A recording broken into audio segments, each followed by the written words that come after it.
त्याची कामे ती करून आत्ताच मी उरकलोय। आणि विशेष म्हणजे आज काहीतरी वेगळं करावं असं मला ठरलं, तर मी आता सध्या नवीन वाचन करतोय। सध्या खूप सारे अशी पुस्तकं आपल्याकडे आपण अवेलेबल केली ते, तर ती वाचण्यासाठी आपण थोडा वेळ द्यायला पाहिजे हे मला वाटतं।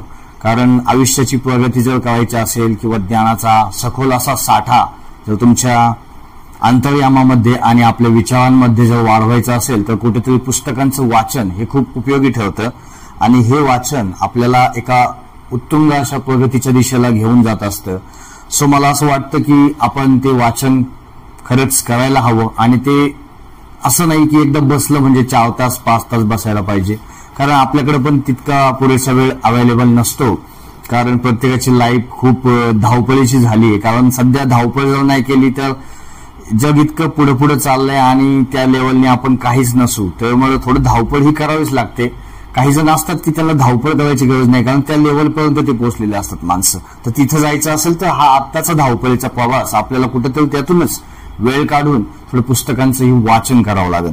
सो मला असं वाटतं की सध्या मी एक छान पुस्तक वाचतोय, तर त्याच्यातली थोडी काही वाक्य मी तुम्हाला याच्यामध्ये सांगणार जी आपल्याला मोटिवेट करतील की आपल्यासाठी खरंच वाचायला किती वाचन किती महत्वाचं हे लक्षात येईल। तर चला चालू करूया आपला सुंदर असा व्हिडिओ। चल, पुस्तक वाचन हे आपल्यातल्या प्रगतीची पहिली पायरी आहे आणि प्रगतीचा सर्वात सोपा मार्ग। चक्रवाढ व्याजाप्रमाणे जर ज्ञानधन वाढवायचे असेल तर पुस्तक वाचनामध्ये गुंतवणूक करा। गणपती बाप्पा मोरया, श्री स्वामी समर्थ महाराज की जय। तर सध्या मी मार्ग यशाचा मार्ग सुखाचा हे सुधाकर घोडेकर आणि संजय साळुंखे यांचं पुस्तक वाचतोय।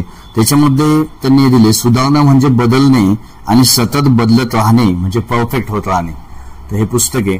सो याच्याबद्दल थोडंसं मी सांगतोय, तर त्यांचे 1-2-3 टॉपिक मी तुम्हाला याच्यात डिस्क्रिप्शन मध्ये घेतोय की नॉर्मली म्हणजे बघा आता एक टॉपिक आहे खूप छान आहे, अरे मस्तच असं त्यांनी नाव दिलंय। तर त्याच्यामध्ये कसं दिलंय, तुमच्यासाठी जीव ओतायला प्रवृत्त करण्यासाठी लोकांना उत्साहित करण्यासाठी आवश्यक असलेले हे सर्वोत्तम साधन आहे। चांगल्याचे कौतुक करा, कुणी काही केलं असेल तर कौतुक करा, जराही कृत्रिमपणा न ठेवता हे करा आणि पहा कशी मज्जा येते ते। पुढे मग ऍस्पिरेशन मधून मिळणाऱ्या लाभापेक्षाही आपण किती सकारात्मक झालो आहोत याचं समाधान अधिक मिळायला लागतं। लोक छोट्या छोट्या गोष्टी तुम्हाला दाखवण्यासाठी उत्सुक असतील, तुम्ही मोठे असल्याचं फिलिंग तुम्हाला पावलोपावली मिळेल। म्हणजे किती सिंपल गोष्ट आहे। एखादं लहान बाळ आहे आणि त्यांनी एक छान असं चित्र काढलं ओबडधोबड पद्धतीने कसंही, पण ते रेखाटले त्यांनी एकदम जीव ओतून त्याच्या प्रामाणिक कष्टाने। आणि तुम्ही जर त्याला म्हणलं काय फालतूगिरी गेली आहे उगाच कागद वाया घालला नाही, तर यस त्याचं मोटिवेशन वाढवायचं असेल, त्याला इन्स्पिरेशन करायचं असेल, त्याला छानसं असं आपलं पाठबळ द्यायचं असेल तर तुम्हाला काय करायचंय की त्याला फक्त म्हणायचं कौतुकाचं एक सुंदर थाप पाहिजे की खरंच बाळा खूप छान काढलंस, याच्यापेक्षा पण भारी ते पुढल्या वेळेस नक्की काढेल, याला म्हणतात ते पॉइंट। अरे मस्तच। तर दुसरं एक आवडलं मला, आय एम सॉरी असं एक टॉपिक आहे। तर त्याच्यामध्ये दिले चूक कबूल करण्याने तुमची विश्वासार्हता वाढते, तुमच्या चुकीचं कुणी भांडवल करत नाही, तुमचे सहकारी तुमच्या बरोबर काम करताना आश्वस्त असतात, तुमची एखादी मोठी चूकही तुमच्या वरिष्ठांकडून पोटात घातली जाऊ शकते। चूक कबूल करण्याने तुम्ही छोटे होत नाही तर उलट मोठेच झालेले असता। म्हणजे बघा स्वतःची चूक स्वतःच कबूल करणारे, तीही अगदी स्पष्टपणे आणि शिवाय नुकसानीचं उत्तरदायित्व स्वीकारणारे जर तुम्ही असाल तर तुमच्या विचारांत खोट नाही असं समजलं जातं।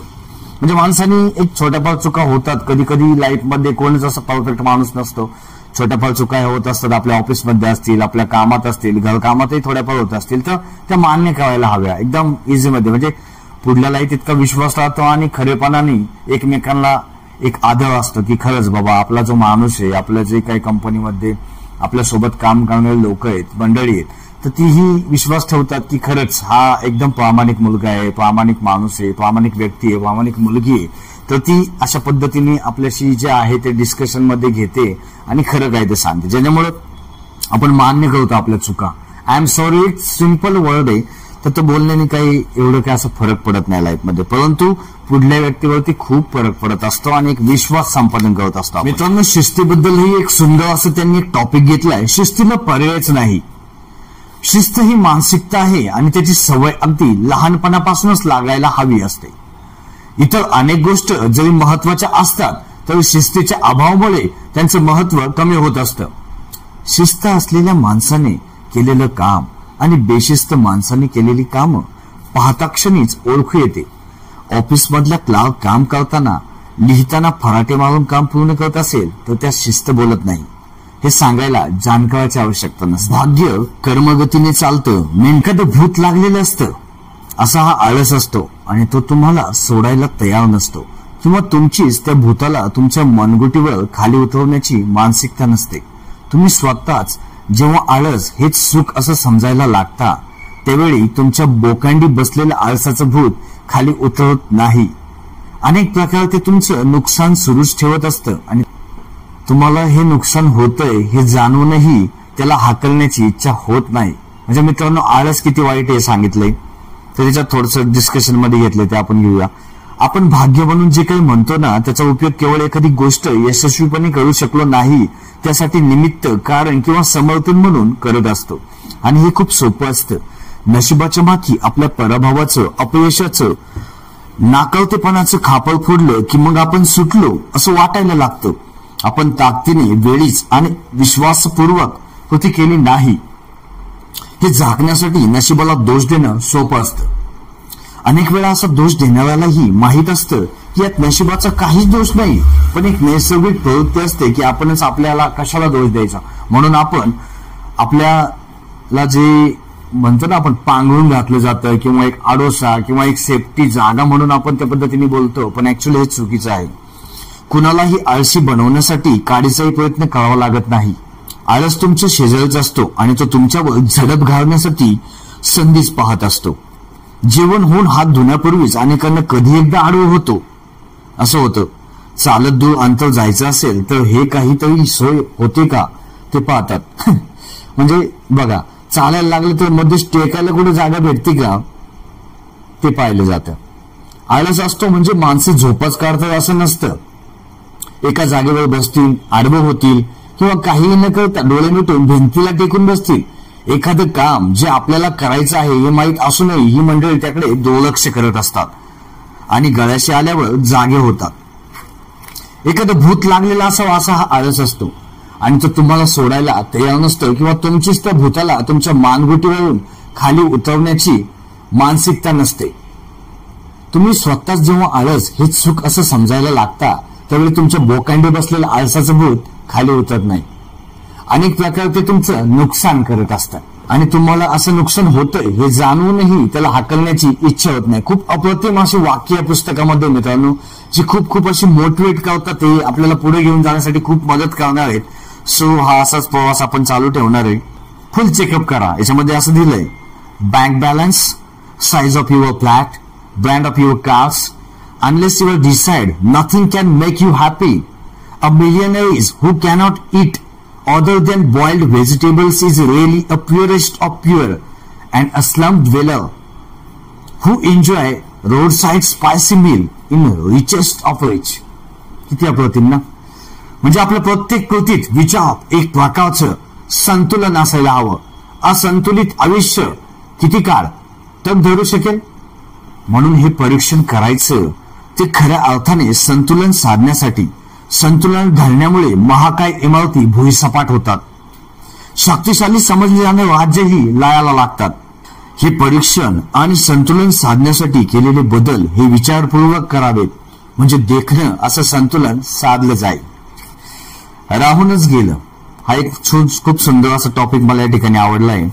आपण जर खरोखर संवेदनशील असू तर त्यावेळी जे करायचं ते करून टाकावं, कारण राहून गेल्याची खंत आपल्याला उर्वरित आयुष्यभर छळत राहते. मनाचा खूप मोठा भाग तिने व्यापलेला असतो. अनेक वेळेला आपल्यासमोर संधी उभी ठाकते आणि आपण तिला प्रतिसाद देत नाही. ती क्षणभर वाट पाहते आणि निघून जाते.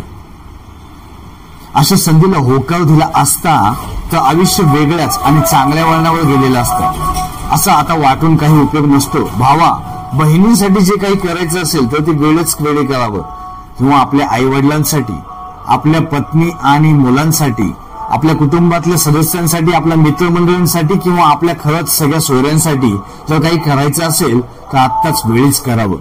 थोडा त्रास होईल, आपण हे करू शकतो, याचं आयुष्यभर समाधान लावेल. आपापल्या परीने आपण हे करायला हवं. खूप सुंदर असं वाक्य आहे मित्र. तर शेवटचं आपण घेऊया, मार्गस्थ होऊयात. संपत्ती म्हणजे पुरेशी असा कोणताही ठराविक आकडा नसतो.